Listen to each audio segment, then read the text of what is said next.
Assalamualaikum warahmatullahi wabarakatuh. Halo semuanya, bertemu lagi nih dengan saya Ajeng Ayu Pratiwi dengan NIM 205254002 Prodi D4 Administrasi Bisnis, jurusan Administrasi Niaga Politeknik Negeri Bandung.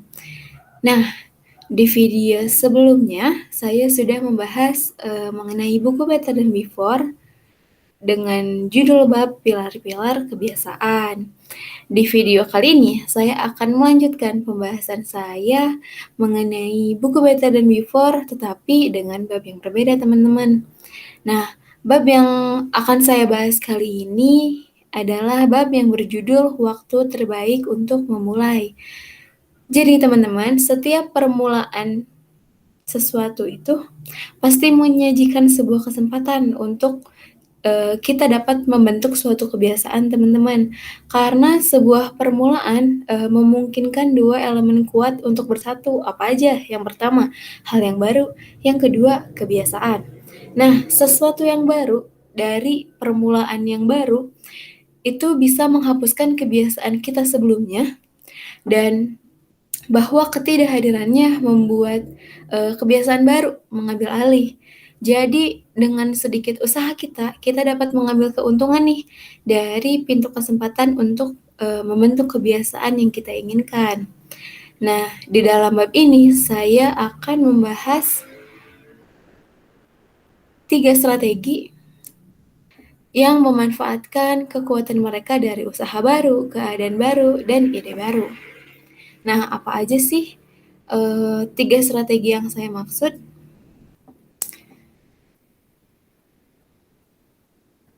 Nah, yang pertama adalah langkah awal. Yang kedua, awal yang bersih. Yang ketiga, terapi kejut. Nah, di sini saya akan membahas satu persatu mengenai subbab yang ada di bab ini, teman-teman. Oke. Yang pertama, langkah awal. Memulai saja cukup. Hal yang paling penting untuk kita memulai sebuah kebiasaan adalah langkah awal. Maksudnya gimana? Ketika kita memulai suatu dengan baik, ketika kita memiliki permulaan yang baik, artinya kita sudah mencapai setengah perjalanan, teman-teman. Setengah perjalanan dalam kita melakukan sesuatu. Nah, jadi ketika kita melakukan sesuatu itu tidak perlu sempurna sebenarnya, teman-teman. Tapi pastikan kegiatan itu tetap berlangsung gitu. Jadi contohnya nih, perjalanan sejauh ribuan mil itu dimulai dengan satu langkah kecil gitu, teman-teman. Jadi langkah awal ini adalah langkah yang membawa perubahan besar nih, teman-teman. Tapi anehnya memulai sesuatu itu seringkali terasa lebih susah dibanding dengan kita meneruskan suatu kegiatan. Nah, apa aja sih yang dibahas dalam bab langkah awal ini? Oh, di sini ada satu quotes yang saya sukai, yaitu perilaku hidup kita adalah cerminan sejati dari pemikiran kita. Ketika kita memikirkan sesuatu hal-hal yang baik, ketika kita memikirkan sesuatu yang baik, itu akan tercermin dalam perilaku hidup kita, teman-teman. Jadi jangan sekali-kali untuk berpikiran negatif pada orang lain, untuk memikirkan sesuatu yang negatif. Yuk, kita ubah kebiasaan kita dengan memulai membangun hal-hal yang positif dari pemikiran kita, teman-teman. Nah, apa saja sih yang dibahas di bab langkah awal ini? Yang pertama, langkah pertama begitu sulit. Maksudnya, setiap tindakan itu memiliki biaya yang harus dibayar, teman-teman. Misalnya nih, ketika kita akan pergi ke kampus, kita itu harus mengganti pakaian, siap-siapin buku, kita harus mandi, belum di jalan kita harus naik apa misalnya, kita mengendarai apa. Itu tuh persiapan kita untuk pergi ke kampus itu menjadi hal yang lebih menantang, itu menjadi hal yang lebih sulit ketimbang kita sudah di kampus dan kita memulai suatu pelajaran gitu, teman-teman. Nah, yang kedua, langkah kecil dapat membantu. Membantu apa? Jadi, langkah kecil itu dapat sangat membantu membantu saat kita mencoba untuk, melakukan sesuatu yang tampak luar biasa. Jadi, ini nih opini pribadi saya, jika saya, dapat membuat diri saya sendiri untuk mengambil langkah kecil tersebut, saya akan, tetap mempertahankannya teman-teman. Jadi ketika saya merasa, eee, saya mempunyai kesempatan untuk, menunda tugas saya misalnya sampai esok hari. Nah, itu sama aja kayak besok saya akan merasa seperti akan mulai menghadapi tugas tersebut lagi gitu, teman-teman. Jadi saya berpikir, "Ya kenapa nggak mulai sekarang aja, ambil aja langkah awal," gitu, teman-teman. Jadi saya pikir saya bisa melakukannya dan ya udah, saya benar-benar melakukan hal itu gitu. Yang ketiga, relasi jebakan penundaan dan langkah awal. Maksudnya gimana? Nah, jebakan penundaan dan, mengambil langkah awal adalah cara untuk melarikan diri. Jadi, jika saya ketakutan untuk memulai suatu tugas kuliah misalnya, saya cukup untuk membuat daftar perencanaan nih sebagai permulaan. Misalnya saya membuat, sticky notes yang saya tempel di dinding, yang berisi daftar perencanaan yang akan saya lakukan gitu. Terus saya yang selanjutnya, hal selanjutnya yang harus saya lakukan adalah memaparkan daftar apa yang harus dilakukan. Lalu saya harus menemukan tautan yang tepat, mencari instruksi juga. Nah, langkah pertama ini hampir terasa seperti curang teman-teman, karena, ketika saya melakukan hal itu, saya tidak benar-benar mengerjakan tugas yang, sedang saya hindari. Tapi mengambil langkah awal ini membuat langkah berikutnya terasa lebih mudah untuk dilakukan karena saya sudah memulai lebih awal, teman-teman. Nah, selanjutnya adalah, mengambil langkah memang sulit. Nah, mengambil langkah pertama itu memang sulit dan setiap langkah pertama membutuhkan semacam transisi. Jadi ketika kita mempunyai suatu kebiasaan, eee, cobalah membuat transisi, eee, dalam kebiasaan yang berulang, teman-teman. Misalnya kita mempunyai suatu kebiasaan nih, suatu kegiatan, setiap hari kita, harus nih bikin suatu blog gitu, harus bikin tulisan di suatu blog gitu setiap hari misalnya. Nah, cobalah untuk, eee, cobalah untuk menyisipkan suatu kegiatan, untuk transisi gitu di antara kebiasaan sama kebiasaan teman-teman agar, eee, teman-teman merasa gitu kalau misalnya langkah awal itu, eee, memang sulit. Nah, selanjutnya, langkah awal sangatlah penting.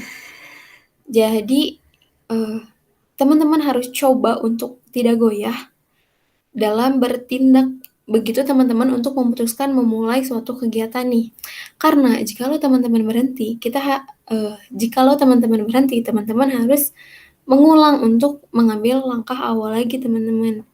Nah, berhenti dalam melakukan suatu hal juga dapat menghentikan momentum, melahirkan rasa bersalah, dan menghancurkan kebiasaan tersebut nih teman-teman. Sehingga, kebutuhan untuk membuat keputusan pun kembali, menuntut energi dan seringkali, menghasilkan keputusan yang buruk. Nah, selanjutnya, bab yang akan saya bahas adalah awal yang bersih, temporer menjadi permanen.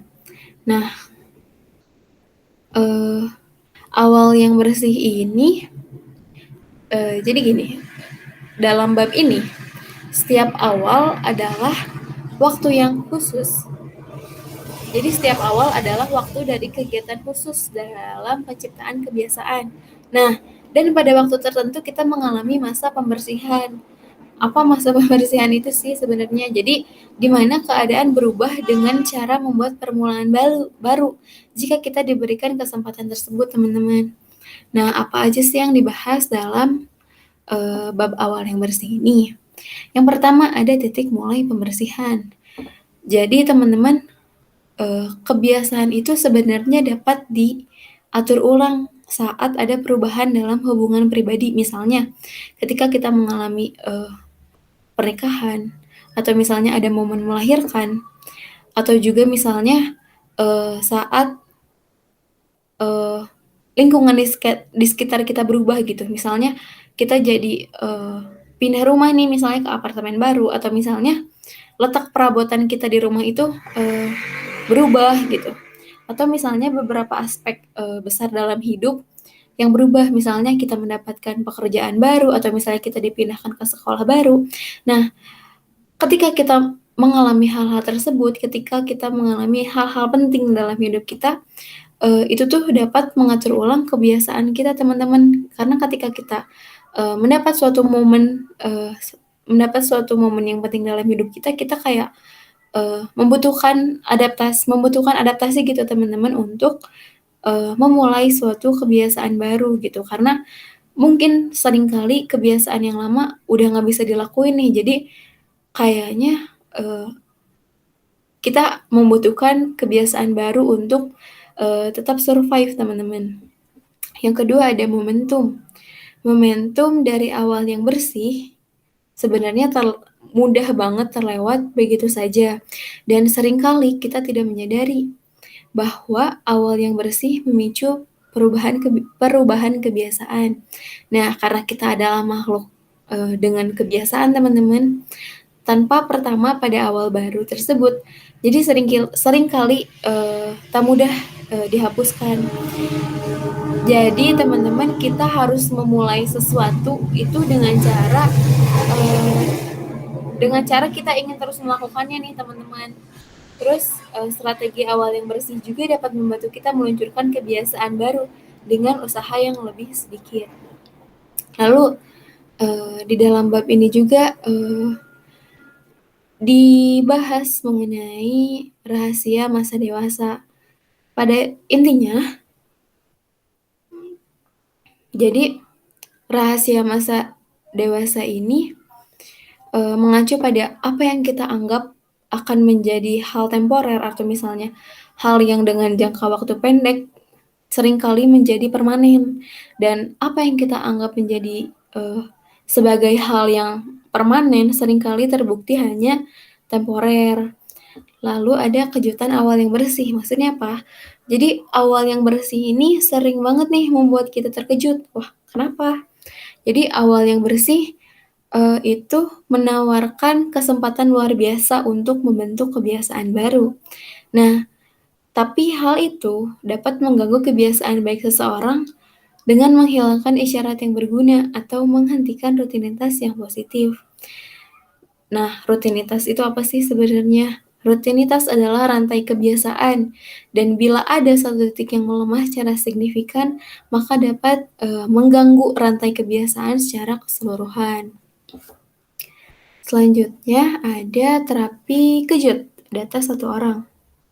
Nah, yang dibahas dari terapi kejut ini adalah, jadi teman-teman, diskusi atas perubahan kebiasaan ini seringkali menekankan pentingnya pengulangan sebuah tindakan lagi dan lagi. Jadi sampai hal itu menjadi otomatis, dan pengulangan memang membantu dalam pembentukan kebiasaan. Jadi ketika kita melakukan sesuatu yang diulang-ulang itu dapat menjadi kebiasaan nih. Tapi emang bener nih, teman-teman, bahwa terkadang kita tertohok oleh terapi kejut yang mengubah kebiasaan kita seketika gitu. Jadi ada hal tiba-tiba yang merubah kebiasaan kita gitu.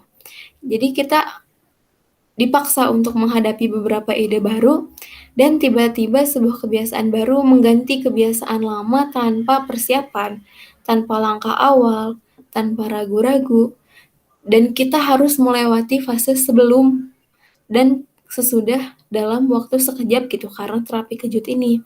Nah, strategi terapi kejut ini mengambil kekuatannya dari pengetahuan, kepercayaan, dan ide-ide, teman-teman. Nah, apa aja sih yang dibahas dalam, terapi kejut ini?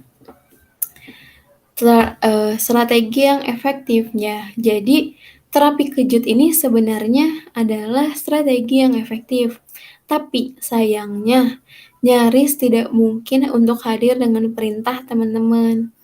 Jadi, tidak seperti strategi, yang lain, strategi ini adalah sesuatu yang terjadi begitu saja gitu pada kita.